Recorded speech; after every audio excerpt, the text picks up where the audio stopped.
Liina on 18-aastane Võrumaalt pärit neiu, kes on ette võtnud kandideerida Eesti Õpilasühenduste Liidu juhatuse esimeheks.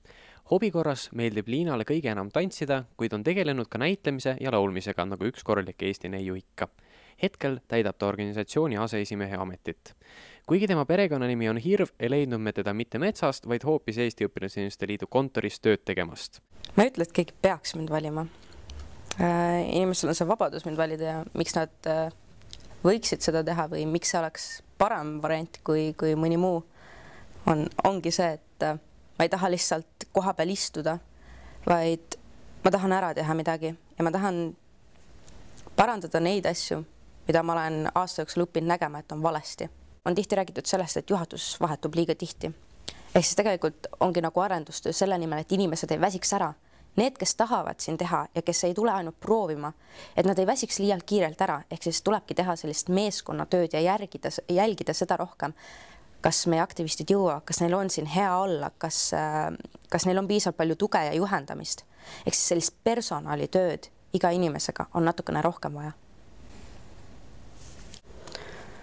EÜL-is kindlasti on vaja saavutada selline liikumine kogu tegevuses, et see ei ole mõeldud nagu ühe aasta mõttes kevadest kevadeni, vaid see, et tehakse asju pikema perspektiiviga, niimoodi, et nad jõuaksid kuhugi. Kas või nagu otseselt, kui rääkida organisatsiooni mõttest. Ja teine asi on see, et kindlasti jah, meil tuleb rahastusega tööd teha. Ma arvan, et ma olen tegelikult päris omamoodi neiu. Aga ma tean seda, et ma teen ainult neid asju, millesse ma ise väga usun. Muidu ei oleks mõtet neid lihtsalt teha. Usk on edasiviiv jõud.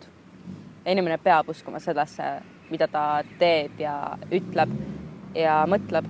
Mul on hästi kahju, et ma ei ole aasta jooksul suutnud kõiki oma huvialasid või nendega tegeleda niimoodi, nagu ma oleksin võib-olla tahtnud.